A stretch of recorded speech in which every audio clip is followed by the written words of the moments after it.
to our amazing Infidelity Tales Lab family. Welcome and thank you for joining us. Your support means the world. Quick question. Where are you listening from today? Which city? Which country? Drop it below. Now let's dive into today's story. Clay Martin's hands tightened on the steering wheel as he turned on a Maple Drive, his mind still processing the dispatcher's scheduling change that had sent him home 3 hours early. After 15 years at the Emergency Dispatch Center, he'd learned to appreciate these rare moments of unexpected free time. Maybe he'd surprise Sophie and Max with their favorite takeout, make an ordinary Thursday feel special. The late afternoon sun cast long shadows across his front lawn as he pulled into the driveway, noticing Sophie's backpack thrown carelessly on the porch steps. His 16-year-old daughter was usually more careful with her things. Clay reached for his phone to check if she'd left him any messages about having company over when he heard voices drifting from the backyard gazebo. "Your mom's really going to let you meet them again this Sunday?" A male voice, Tyler, Sophie's boyfriend of 6 months, carried clearly through the crisp spring air. Clay's hand froze on the car door handle. Something in Tyler's tone made him pause. "Yeah, Lawrence says James and Emily are excited to see us again." Sophie's voice held an enthusiasm Clay hadn't heard from her in months. "Mom says it's important for us to bond as a family before the move." The move? Clay's mind raced as he silently pulled out his phone and opened the voice recorder app. 15 years of emergency dispatch work had taught him the value of documenting everything. "But what about your dad?" Tyler asked. "Sophie, you can't just disappear with your moms. What do you even call them? Secret family?" "Lawrence isn't like that," Sophie protested. "He really cares about us. Mom says Dad works so much he probably won't even notice when we're gone. She's been planning this for ages with Lawrence. They've got this amazing house in his new development. Mom says once the divorce papers are served, it'll all happen really fast." Clay's jaw clenched, but his hands remained steady as they held the phone. The same steadiness that had earned him the nickname Rock at the dispatch center, the calm voice that guided first responders through the worst crises imaginable. "I don't know, sophomore. It seems messed up. Your dad's always been cool to me. Mom says that's just his dispatcher face. She says he's emotionally unavailable. That's why she had to find someone else. Lawrence actually listens to her, you know? And his kids are great. James is only 2 years older than Max, and Emily's basically my age." A memory flashed through Clay's mind. Working double shifts during the pandemic, coming home exhausted only to find Marina complaining about his absence. He'd picked up every overtime opportunity possible to afford Sophie's dance classes, Max's chess tournaments, the family vacations. Marina insisted they needed to stay connected. "When did your mom even meet this Lawrence guy?" "About 8 years ago, I think. At some real estate thing. Mom says it was like fate. She's been taking us to see them on Sundays for almost a year now. You know, when Dad's working his weekend shift. Lawrence's ex-wife is totally out of the picture, so Mom helps with his kids too. It's like we're already a family." 8 years. Clay's mind calculated rapidly. 8 years of lies while he worked himself to exhaustion providing for his family. 8 years of Marina's book club meetings and girls' weekends that he'd never questioned because he'd trusted her completely. "Does Max know?" "No, Mom says he's too young to understand. But he'll adapt once we move. Lawrence's place has this amazing pool, and there's a chess club nearby that's way better than the one here." Clay heard the rustle of movement from the gazebo, followed by the soft sounds of teenage kissing. He stopped the recording and sat in silence, his tactical mind already shifting into emergency response mode. This wasn't a highway pileup or a 5-alarm fire, but it required the same methodical approach. He backed out of the driveway as quietly as he'd arrived, knowing Sophie and Tyler would never realize he'd been there. His phone showed a text from Max. "Chess club running late. Need pickup at 6. Perfect. That gave him 2 hours to make some calls. As Clay drove toward downtown, his dispatch training kicked in. Assess the situation, gather information, formulate a response plan. Marina might think she knew him, but she'd never understood that his dispatcher face wasn't a mask. It was the core of who he was.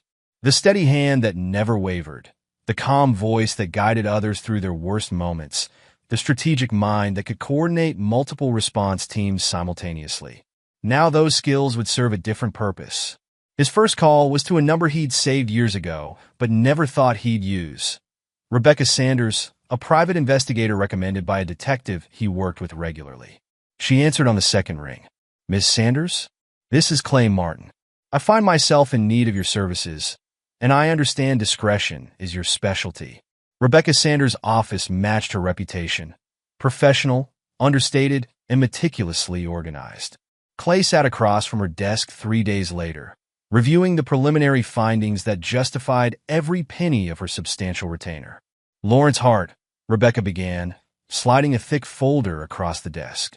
"Real estate developer, specializes in luxury communities. Divorced twice, both times under similar circumstances to your situation. He has a pattern of targeting married women, particularly those with access to significant financial resources." Clay opened the folder, studying the photograph of a man whose carefully cultivated charm couldn't quite mask the predatory glint in his eyes. Lawrence Hart looked exactly like the type of man who would convince a woman to destroy her family. Expensive suit, practiced smile, and an air of entitled arrogance. "Tell me about the money," Clay said, his voice carrying the same professional detachment he used during major crisis calls. Rebecca pulled out several bank statements. "Your wife has been systematically transferring funds to a separate account for the past 5 years. Small amounts at first, but increasing significantly over the last 18 months. The account was set up through offshore channels by this man." She placed another photo on the desk. Clay's hand tightened imperceptibly on his armrest. Ronald Chavez, his best friend of 20 years, smiled up from the photograph. "Ronald has been helping Marina hide the money?" The betrayal twisted in Clay's gut, but his face remained impassive. "He's done more than that," Rebecca continued. "His wife, Janice Roberts, has been providing alibis for Marina's Sunday meetings with Hart and his children. They've created quite an elaborate cover story involving charity work and women's support groups." Clay thought of all the Sunday dinners he'd missed with his family while working overtime, the times Marina had told him she was helping Janice with various charitable causes. The pieces clicked into place with the same terrible clarity as when he pieced together clues during a major emergency response. "There's more," Rebecca said, her tone softening slightly. "Hart's new development, Riverside Estates, includes a house that's been reserved under a shell company. The paperwork traces back to an account funded partially by your inheritance from your parents. The inheritance he'd received 5 years ago after his father's death. Money he'd entrusted to Marina to invest for their children's college funds." Clay's fingers drummed once on the armrest, his only visible reaction to the news. "What about Hart's children?" "James, 14, and Emily, 17. Their mother, Teresa Fletcher, lost primary custody during their divorce 3 years ago. Hart's lawyers painted her as unstable and career-obsessed." "Sound familiar?" Clay nodded. It was the same narrative Marina had started weaving about him. The workaholic father too busy saving other people's lives to care about his own family. "I want everything," Clay said quietly. "Every meeting, every phone call, every dollar. Most importantly, I want to know exactly what she's told our children." Rebecca's eyes narrowed thoughtfully. "There's something else you should know. Your wife's been meeting with a family court mediator, building a case for primary custody. She's documenting your work hours, painting a picture of an absent father." "How long?" "The meeting started 6 months ago. She's laying groundwork for a smooth transition once she serves you with divorce papers."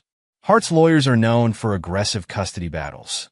Clay stood, straightening his jacket with the same precise movements he used when preparing for a major crisis response. "I need surveillance on all Sunday meetings. I want to know exactly what my children are being told and how they're being manipulated. And Miss Sanders? I want Teresa Fletcher's contact information." "Already ahead of you," Rebecca smiled, handing him another file. "Miss Fletcher has been quite interested in Hart's new relationship. She's documented some interesting patterns in how he operates."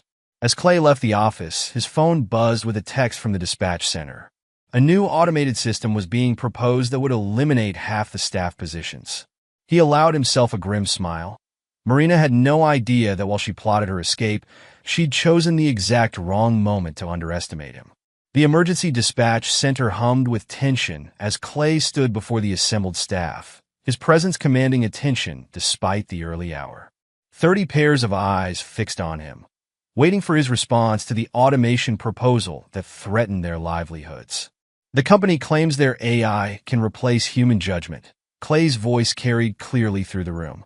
I invite them to handle a multi-vehicle pileup with hazardous materials, trapped children, and conflicting witness reports. Let's see their algorithm manage that. Andrea Small, the department director, nodded approvingly from her position near the door. She'd always appreciated Clay's ability to cut through chaos to the heart of any crisis. Clay's right, she added.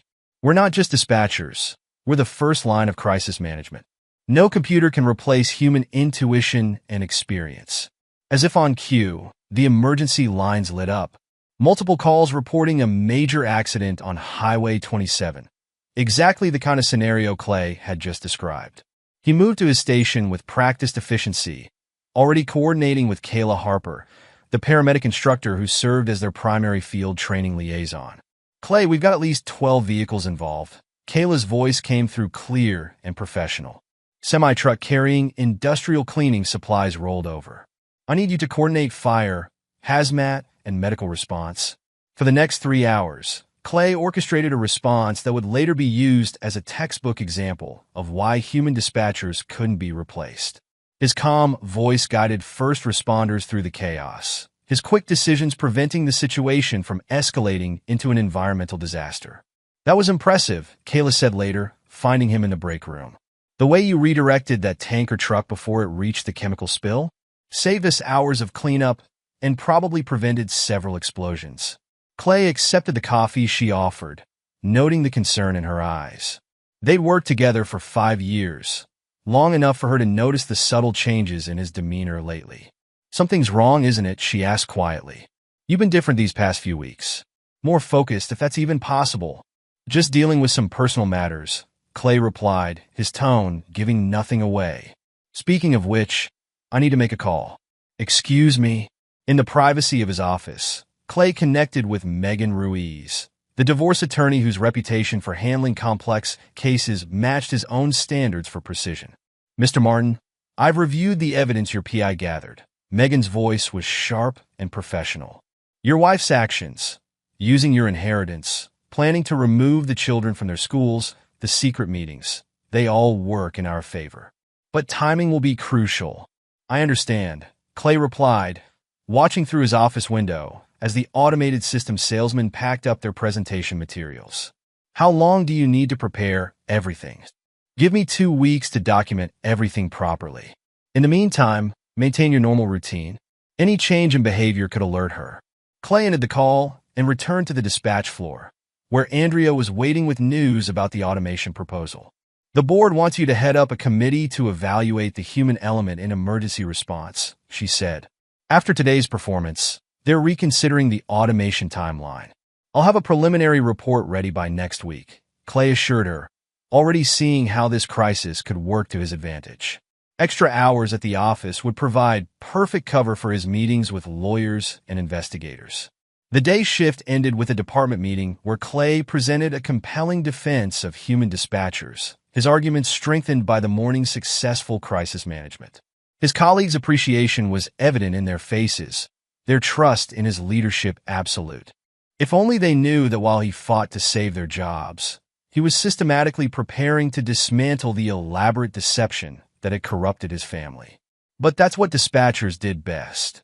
Manage multiple crises simultaneously, maintain calm in the face of betrayal, and coordinated responses that would save what mattered most.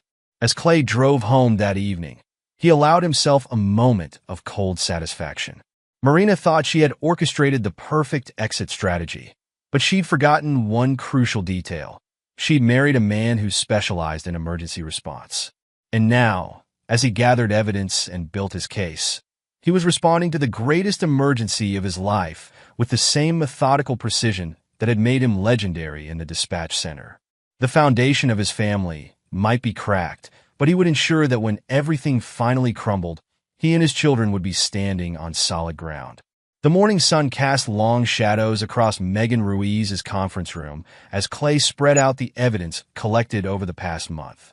The divorce attorney studied the documentation with the same precision Clay applied to his emergency protocols. Your PI has been thorough, Megan noted, sorting through bank statements and surveillance photos. Marina's been surprisingly careless with her digital footprint. Arrogance makes people sloppy, Clay replied, his voice carrying the same steady calm he maintained during crisis calls. She thinks I'm too focused on saving my dispatch team to notice what's happening at home. Speaking of which, Megan pulled out a particularly damning document. How did you discover the connection between your inheritance and Hart's property purchase? Rebecca Sanders found the paper trail. Marina used my parents' inheritance money as a down payment on a house in Hart's new development. She actually forged my signature on several documents. The door opened, and Rebecca entered with a woman whose designer clothes couldn't hide the bitterness in her eyes. Mr. Martin, meet Teresa Fletcher, Lawrence Hart's second ex-wife. Teresa's handshake was firm, her gaze direct. When Rebecca told me about your situation, I recognized Lawrence's pattern immediately. He's doing to your wife exactly what he did to me, promising a perfect new family while hiding his assets offshore. Tell him about the tax evasion, Rebecca prompted. Teresa pulled out her own file. Lawrence has been underreporting his income for years. He creates shell companies for each development project, funnels money through them, then dissolves them before the IRS can track the funds. I discovered this during our divorce, but his lawyers buried my evidence. Clay's tactical mind was already mapping out the implications. And now Marina is helping him hide money through accounts that Ronald set up. Exactly, Megan confirmed. We've documented every transfer. Marina's not just complicit in Hart's tax evasion. She's actively participating in fraud by using your inheritance money without authorization. What about the children? Clay asked Teresa. How did Hart manipulate custody during your divorce? Teresa's laugh was bitter. He painted me as a workaholic mother who prioritized my career over family. Sound familiar? He's been using the same playbook for years. Isolate the wife from her support system, bond with the children, then use them as leverage during the divorce. Clay nodded, thinking of Sophie's enthusiastic descriptions of her Sunday family. Marina's been taking our children to his house every weekend, integrating them with his kids before the split. Classic Lawrence, Teresa spat. He did the same thing with the woman before me. Gets the kids attached, makes the transition seem natural. Then once the divorce starts, he uses that relationship to argue for custody. Not this time, Clay said quietly, his tone carrying the same authority he used during major emergencies. Megan, I want to restructure all my finances without alerting Marina. Teresa, I need everything you have on Hart's business practices. And Rebecca, keep tracking those Sunday meetings. I want to know exactly what my children are being told. Megan began outlining the strategy. We'll start by documenting every interaction with Marina and the children. Keep recordings of all conversations. Save every text. We need to establish a pattern of parental alienation. Already done, Clay replied. I installed cameras in the common areas of the house last week. Legal in our state, as long as there's no audio recording. Teresa looked impressed. You're more prepared than I was. I let Lawrence blindside me with his custody suit. I coordinate emergency responses for a living, Clay explained. The key is staying ahead of the crisis, anticipating every possible complication before it happens. Rebecca added another file to the growing stack. Marina's getting careless. Last Sunday, she took the kids to Hart's house without bothering with the usual cover story. She's confident you're too distracted by work to notice. Let her think that. Clay's smile didn't reach his eyes. While she's planning her exit strategy, we'll be documenting every move she makes. The meeting continued for another hour, each participant contributing to the intricate strategy. Clay's dispatch training served him well as he coordinated multiple streams of information, building a case that would leave no room for Marina or Hart to maneuver. As they wrapped up, Teresa pulled Clay aside. Lawrence thinks he's untouchable. That's his weakness. He's done this so many times he's gotten sloppy. Use that. Clay nodded, already thinking of the next phase. Thank you for your help, Ms. Fletcher. I promise you, this time Hart's pattern stops here. The anonymous tip about Ronald Chavez's unlicensed contracting work hit the regulatory board on a Tuesday morning. By Wednesday, investigators were combing through his business records, uncovering a pattern of fraud that extended far beyond building permits. Clay watched the developments from his office at the dispatch center, maintaining his usual professional demeanor while his former best friend's world began to crumble. The same day, an ethics investigation launched at Janice Roberts' real estate firm, triggered by concerned citizens questioning her involvement in suspicious property deals. Clay? A woman's hesitant voice drew his attention. He looked up to find Marina's sister, Gabriella Fink, standing in his doorway. Her eyes darted nervously down the hallway before she stepped inside. Gabriella, this is unexpected. She closed the door quietly. I can't stay long. Marina can't know I was here. She placed an envelope on his desk. These are copies of emails between Marina and Lawrence. She's been planning something terrible. Clay opened the envelope, already suspecting what he'd find. The emails confirmed everything: detailed plans to move the children, manipulate custody arrangements, even scripts for how to present their new family to the court. Why are you showing me this?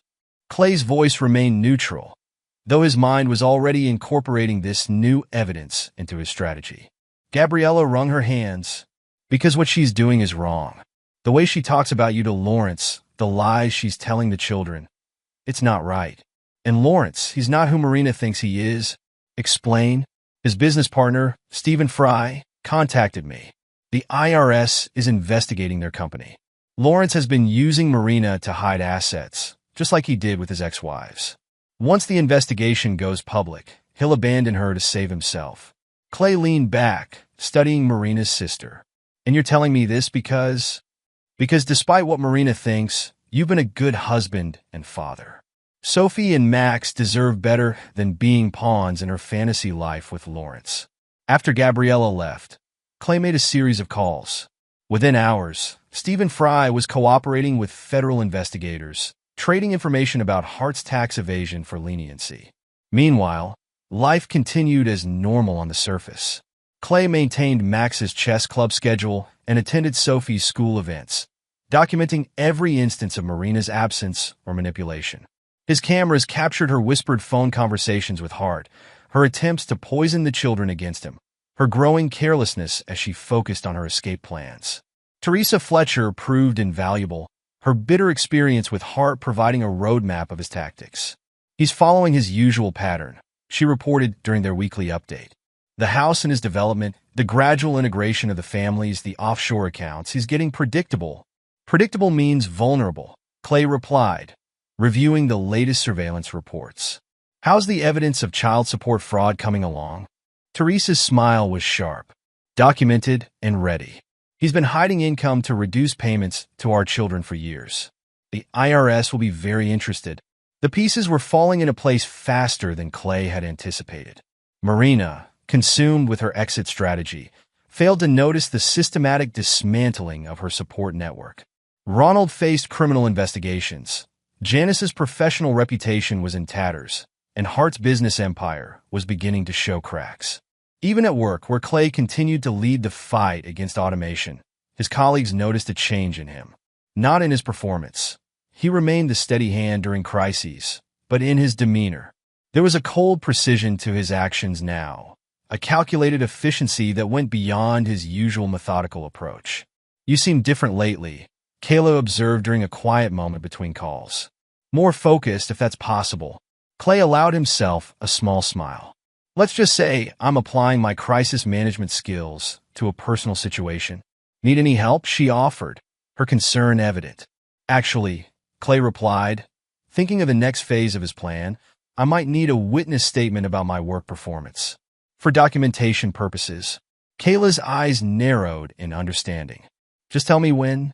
The trap was a masterpiece of timing and coordination, worthy of the most complex emergency response Clay had ever managed. Each element was precision-timed. Each participant knew their role, and Marina never saw it coming. It began on a Monday morning when the IRS announced their investigation into Hart Development Corporation. Clay, monitoring from his office, watched the dominoes begin to fall. His phone buzzed, a text from Rebecca Sanders. Marina's at the bank. Operation launched. Clay allowed himself a moment of satisfaction as he imagined Marina's face when she discovered her secret accounts frozen by banking authorities. The official explanation would cite potential connection to Hart's tax investigation, but Clay knew the truth. Every transfer, every forged document, had been meticulously documented and reported. The second phase triggered automatically. Marina's credit cards were declined as she attempted to make deposits on a new house in Hart's development. Clay had canceled their joint cards the previous night, leaving only her personal card active, the one tied to the now-frozen accounts. At precisely 2:15 p.m., as Marina sat in her real estate office preparing property listings, a courier delivered the divorce papers. Clay had chosen the timing deliberately, late enough in the day to disrupt her work, but early enough to ensure maximum exposure. Simultaneously, evidence packages were delivered to all involved parties. Ronald Chavez received notice of his contracting license suspension. Janice Roberts faced an ethics board hearing. Hart's business partners got copies of federal tax investigation documents. Marina's family received proof of her systematic deception. Clay monitored the aftermath from his command center at work, where he was ostensibly focused on a major system upgrade. In reality, he coordinated with his team of allies as years of Marina's careful planning imploded in a single afternoon. Hart's assets are frozen, Teresa reported via secure message. He's already throwing Marina under the bus to save himself. Marina tried calling me, Gabriella texted. She's hysterical. Says you've ruined everything. Clay's phone lit up with Marina's name. He let it ring through to voicemail, recording every desperate message as she realized the extent of her situation. No more secret accounts, no dream house in Hart's development, no carefully orchestrated exit strategy. The final blow came from an unexpected quarter. Hart's children, James and Emily, publicly denounced their father's pattern of family destruction. Their social media posts, carefully orchestrated with Teresa's help, went viral in their community. You orchestrated all of this, Megan said admiringly during their end-of-day update. Every single element timed perfectly. Clay's response was calm, but his eyes held a cold satisfaction. I'm an emergency dispatcher, Megan. My job is to coordinate responses to crisis situations. Marina and Hart created the crisis. I just managed the response. They never stood a chance, did they? They thought they were dealing with a workaholic father too busy to notice their schemes. They forgot that my work involves anticipating worst-case scenarios and developing containment strategies. As Clay drove home that evening, his phone filled with messages from the devastated members of Marina's conspiracy. He ignored them all, focusing instead on the text from Max. Dad, can you help me prepare for the chess tournament this weekend? Everything else could wait. He'd sprung his trap perfectly, dismantling Marina's elaborate plans with surgical precision. Now it was time to focus on what really mattered, his children and the future he'd protected for them. The war wasn't over. Marina would certainly retaliate once she recovered from the initial shock. But Clay had anticipated that too. After all, managing ongoing crises was his specialty, and he'd made sure to keep plenty of evidence in reserve for the battles to come. Marina's voice echoed through the local news station's morning broadcast, her carefully rehearsed victim narrative falling flat against the mountain of evidence Clay had released. My husband is a manipulative workaholic who's turned my own children against me, she claimed, tears perfectly timed for the camera. He's fabricated evidence to destroy my reputation and steal my family. In the dispatch center break room, Clay's colleagues watched the interview with barely contained disgust. Andrea Small clicked off the TV before Marina could continue her performance. That woman has some nerve, Kayla Harper muttered, standing protectively near Clay. After what she did to your family. Clay maintained his usual composed demeanor, checking his phone as another text from Sophie arrived. His daughter had been reaching out constantly since the truth exploded into the open. Dad, can we talk? Please? I need to tell you everything. He arranged to meet Sophie at a quiet cafe after his shift, choosing neutral ground for what he knew would be a difficult conversation. When he arrived, she was already there, looking smaller and younger than her 16 years. I'm so sorry, Dad, she burst out as soon as he sat down. I should have told you what Mom was doing. The way she made us lie about those Sunday meetings, how she kept saying you were too busy to care. Clay's voice remained gentle but firm. Tell me everything, Sophie. No more secrets. The story poured out. how Marina had gradually introduced Hart and his children into their lives, painting pictures of a perfect blended family. How she'd manipulated Sophie's teenage desire for understanding, using Hart's daughter Emily as bait for friendship. She made it seem so natural. Sophie's voice cracked, like we're just making new friends. But then she started saying things about you, how you cared more about your job than us, how Lawrence would be a better father. And you believed her? No. I mean, sometimes I was confused, but Sophie wiped her eyes. Tyler kept saying it felt wrong. He actually started recording some of Mom's conversations because he was worried about how she was manipulating me. Clay made a mental note to reassess his opinion of Sophie's boyfriend. The boy had shown better judgment than he'd expected. Later that evening, Max caught Clay in his home office. His 12-year-old son stood in the doorway, chess trophy clutched in his hands like a shield. I knew something was wrong, Max said quietly. Mom kept trying to make me spend time with James, saying he could be like my big brother. But he was mean when adults weren't watching. Call me a chess nerd. Clay's hands tightened imperceptibly on his desk. Why didn't you tell me? Mom said you were too busy with work to care about family dynamics. But that wasn't true. You never missed a single chess tournament, even when you worked double shifts. The next blow to Marina's reputation came from an unexpected source. James and Emily Hart publicly posted their support for Clay on social media, detailing how their father and Marina had forced them into uncomfortable family bonding sessions. We've seen this pattern before, Emily's post read. Our father destroys families for sport, and we refuse to be part of it anymore. Mr. Martin, we're sorry for our role in hurting your children. The dispatch center provided another victory. Andrea called Clay into her office with unexpected news. The board was impressed by how you handled both the automation crisis and your personal situation, she announced. They're creating a new position, Department Supervisor of Emergency Response Training. The job is yours if you want it. Kayla, who had been instrumental in helping Clay reorganize the dispatch training protocols during the crisis, smiled from her seat by the window. You've earned this, Clay. The way you've managed everything, it's been inspiring. The final nail in Marina's public relations coffin came from her own family. Gabriella Fink, tired of her sister's lies, released years of emails showing Marina's calculated destruction of her marriage. My sister isn't a victim, Gabriella told the same news station that had aired Marina's tearful interview. She's a manipulator who chose wealth and status over her family's happiness. The real victim was Clay, who worked himself to exhaustion providing for his family while she planned to steal his children. The community's response was overwhelming. Parents from Max's chess club and Sophie's school rallied around Clay. Tyler's family offered support and testimony about Marina's manipulation. Even Clay's emergency response team submitted statements about his dedication as a father despite his demanding job. Marina's carefully constructed narrative crumbled. Her own children refused to support her version of events. Her lover's children denounced her. Her family exposed her lies. And through it all, Clay maintained his characteristic calm, letting the truth do its work. The family courtroom fell silent as Judge Eleanor Martinez reviewed the evidence.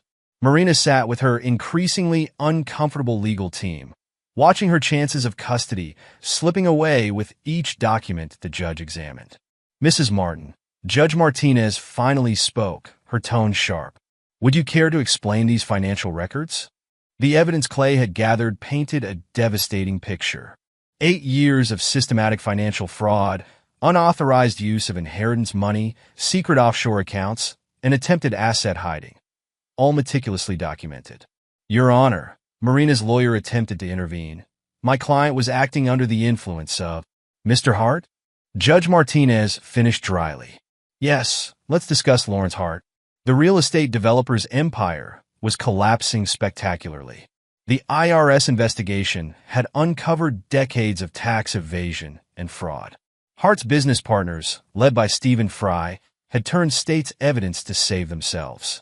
The court has reviewed Mr. Hart's pattern of behavior, the judge continued. 3 failed marriages, multiple instances of family manipulation, and a consistent record of financial fraud. Mrs. Martin, you chose to actively participate in these schemes while attempting to alienate your children from their father. Clay sat quietly beside Megan Ruiz, his evidence organized in neat files before him. The financial investigation had revealed Marina's attempts to transfer his inheritance money into Hart's development projects. Every Sunday meeting, every manipulative conversation with the children, every secret account, all documented and verified. Furthermore, Judge Martinez added, the court takes a very dim view of your attempts to damage Mr. Martin's reputation through false media statements. The judge turned her attention to Ronald Chavez, who faced his own legal troubles for facilitating the financial fraud. His contracting license had been permanently suspended, and criminal charges were pending. Janice Roberts had already faced consequences. Her real estate license revoked after the ethics investigation revealed her role in Marina's deception. The professional fallout had been swift and merciless. Given the overwhelming evidence, Judge Martinez declared, this court finds in favor of Mr. Martin. Full custody of both children is awarded to their father, with Mrs. Martin's visitation subject to supervision and review. After the hearing, Teresa Fletcher caught up with Clay outside the courthouse. The children want you to have this. She handed him a letter from James and Emily. They're relieved to be back in my custody. Lawrence showed his true colors once his assets were frozen. Abandoned all of us to try saving himself. Clay's evidence had ensured Teresa regained full custody of her children, another family rescued from Hart's toxic influence. The documentation of Hart's child support fraud had been particularly damning. How are Sophie and Max handling everything? Teresa asked. They chose to stay with me, Clay replied. Marina's manipulation backfired. The more she pushed, the more they saw through her act. The final settlement was appropriately harsh. Marina's attempts to claim primary custody had failed spectacularly, her own recorded conversations with Hart revealing plans to cut Clay out of his children's lives completely. Megan Ruiz called it one of the most comprehensive victories she'd ever seen. You didn't just win, Clay. You established a precedent for how these cases should be handled. Snow fell softly outside the dispatch center's windows as Clay reviewed the latest training protocols. His emergency response program had become a model for departments across the region, combining human insight with technological support. A knock at his office door revealed Kayla Harper, now his partner both professionally and personally. Their relationship had developed naturally in the aftermath of the divorce, built on mutual respect and shared values. Max just called, she smiled. He won his regional chess championship. Sophie's driving him home from the tournament. Clay's pride showed in his subtle smile. The past year had transformed his family in unexpected ways. Sophie had started volunteer work at the local crisis center, turning her experience with manipulation into a determination to help others.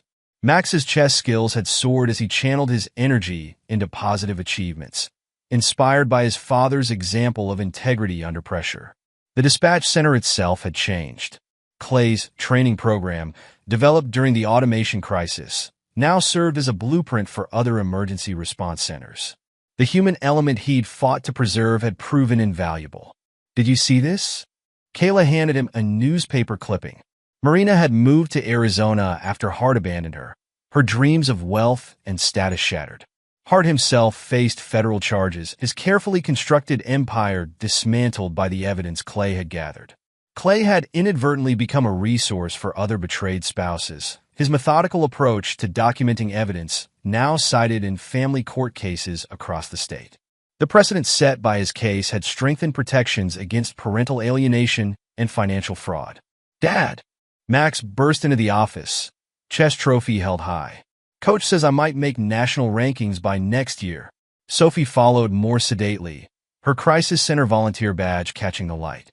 Mrs. Anderson at the center asked if you'd speak to their support group again. Your last talk really helped people understand how to protect themselves legally. Clay gathered his family, including Kayla, who had earned her place in their healing journey, and headed home for their traditional holiday celebration. The house felt warmer now, cleansed of Marina's deception and filled instead with genuine connections. Teresa and her children would join them later, another family rebuilt from Hart's destruction. Even Tyler, now Sophie's steady boyfriend, had been invited, his early warning about Marina's manipulation earning him a place in their trusted circle. As Clay watched his family arrange presents and decorations, He reflected on the year's transformation. His tactical approach to crisis management had saved more than his job. It had preserved his family's future, exposed long-running fraud, and created a roadmap for others facing similar battles. The price of loyalty had been high, but the rewards proved greater. His children were thriving, his career soared, and his new relationship showed him what genuine partnership felt like. Most importantly, his family had emerged stronger, bound together by truth rather than manipulation. The holiday gathering represented everything Marina and Hart had failed to destroy: genuine love, earned trust, and the unshakable bonds of a family that had faced betrayal and emerged victorious. Epilogue. 5 years later, the Arizona sun beat down mercilessly as Marina Martin, now using her maiden name after her third failed relationship, locked up the small real estate office where she worked as a junior agent. Her designer clothes and luxury car were long gone, replaced by off-the-rack suits and a used Honda. The irony wasn't lost on her that she now sold modest homes in a desert suburb, a far cry from the luxury developments she'd once dreamed of managing with Lawrence Hart. Her phone buzzed with a text from Sophie, now 21 and graduating college. "Don't bother coming to graduation. Dad and Kayla are walking me across stage." Marina's attempts to reconnect with her children over the years had met with consistent rejection. Sophie's work at the Crisis Center had given her profound insight into manipulation tactics, while Max's chess-honed strategic thinking let him see through every attempt at emotional maneuvering. Across town, Lawrence Hart sat in his one-bedroom apartment, reviewing denial letters from potential investors. His release from federal prison 6 months ago had come with hefty restrictions on his business activities. The man who once commanded a real estate empire now couldn't even qualify for a real estate license. His own children maintained their distance. James, now 19, and Emily, 22, had thrived under Teresa's custody. Emily's psychology degree focused on studying family trauma, while James had become an advocate for financial literacy, both turning their father's betrayal into fuel for helping others. Meanwhile, in their hometown, Clay's emergency response training program had revolutionized dispatch centers across the country. The integration of human judgment with advanced technology had saved countless lives, earning him national recognition in the emergency response field. His office walls displayed family milestones: Sophie's psychology degree acceptance letter, Max's national chess championship photos, and pictures from his wedding to Kayla 2 years ago. Their blended family had grown to include Kayla's young daughter from her previous marriage, giving Max the little sister he'd always wanted. "Chief Martin?" His assistant knocked on the door. "The FBI consulting team is here about implementing your training protocols nationally." Clay's methodology for documenting evidence had extended far beyond his own case. Family courts nationwide cited the Martin Protocol when handling cases of parental alienation and financial fraud. His meticulous approach had helped countless other betrayed spouses protect themselves and their children. At the local crisis center, Sophie led support groups for children of divorce, her firsthand experience with manipulation making her uniquely qualified to help others heal. Her relationship with Tyler had strengthened through the years, their shared experience during Marina's deception creating an unshakable bond of trust. Max, now 17, had earned his chess grandmaster title, his strategic brilliance drawing comparisons to his father's methodical approach to crisis management. He'd recently started dating Emily Hart's best friend, the irony not lost on anyone that the children had formed better relationships than their manipulative parents had tried to force. Teresa Fletcher had turned her experience into a successful consulting business, helping divorce attorneys identify patterns of financial fraud and child manipulation. She and Clay occasionally collaborated on particularly complex cases, their shared history with Hart making them formidable advocates for other betrayed families. Ronald Chavez served his sentence for financial fraud in a minimum security prison, his contracting license permanently revoked. His wife Janice, stripped of her real estate credentials, had divorced him and moved to another state, their comfortable life destroyed by their role in Marina's schemes. The annual holiday gathering at Clay and Kayla's home had become a celebration of resilience. Teresa and her children, Tyler's family, even some of the people Clay and Sophie had helped through their darkest times, all coming together to mark another year of healing and growth. Marina's sister Gabriella occasionally sent updates about Marina's continued downward spiral. After Hart abandoned her, she tried to recreate her comfortable life with a series of wealthy men, each relationship failing as her manipulation tactics became increasingly transparent.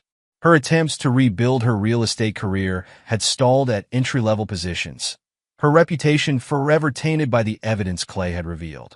Hart's fall had been even more spectacular. His federal conviction for tax evasion and fraud had included massive fines and restitution payments. The man who once boasted about his business genius now lived on Social Security, his attempts to restart his career blocked by his criminal record and the sophisticated background checks Clay's case had inspired. The Martin versus Martin case had changed family law practice across the country.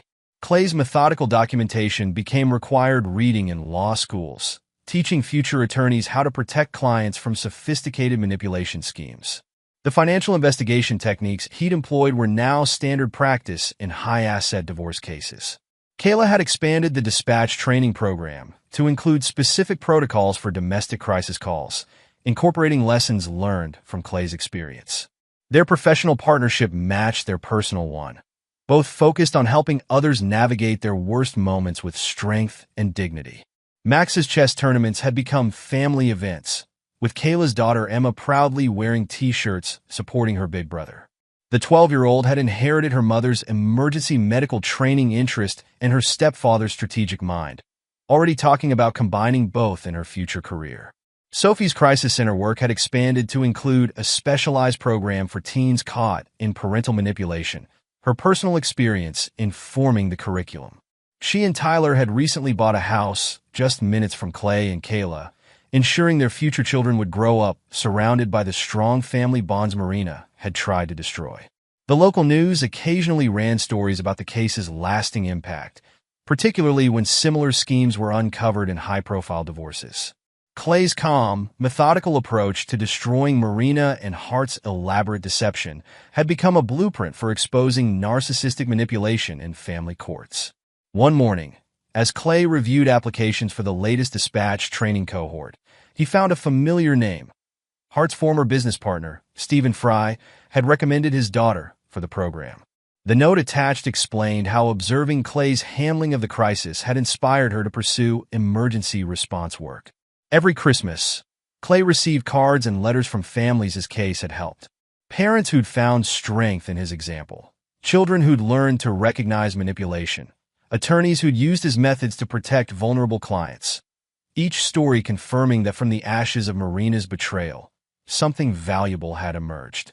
Marina's last attempt to revise history, a self-serving memoir manuscript, had been rejected by every publisher, the documented evidence of her deception making her claims of victimhood impossible to market. She tried to paint herself as a woman trapped in a loveless marriage, only to have her own recorded conversations expose the calculated cruelty of her actions. Hart's children had published their own story, a powerful account of recognizing and escaping generational patterns of manipulation. Their book, unlike Marina's, had become required reading in family therapy programs, its honest examination of their father's destructive patterns helping others identify similar behavior. Clay's office included a wall of recognition, but his favorite item wasn't an award or commendation. It was a simple chess piece, a knight, given to him by Max after his first championship win. "Because you taught me how to think ahead," the card had read, and showed me what real strategy looks like. The price of loyalty had been high, but the returns proved immeasurable. From the ashes of betrayal, Clay had built something unshakable, a legacy of integrity, a framework for protecting others, and most importantly, a family bound by genuine love and hard-won wisdom. Marina's carefully constructed fantasy of a perfect blended family had crumbled, while Clay's authentic relationships flourished. Her exile in Arizona and Hart's imprisonment served as constant reminders that actions carried consequences, that betrayal exacted its own price. In the end, the emergency dispatcher, who'd seemed like an easy target, had proved to be their downfall. Clay's methodical dismantling of their schemes had transformed family law, created new protections for betrayed spouses, and shown others how to weather their own storms with dignity and strength. The price of loyalty, it turned out, was nothing compared to the cost of betrayal. And there you have it. Another story comes to an end. What did you think? I'd love to hear your thoughts in the comments below. If you enjoy this story, consider joining our community by subscribing. It means the world to us. For more stories like this one, check out the recommended videos on screen. And I'll see you there.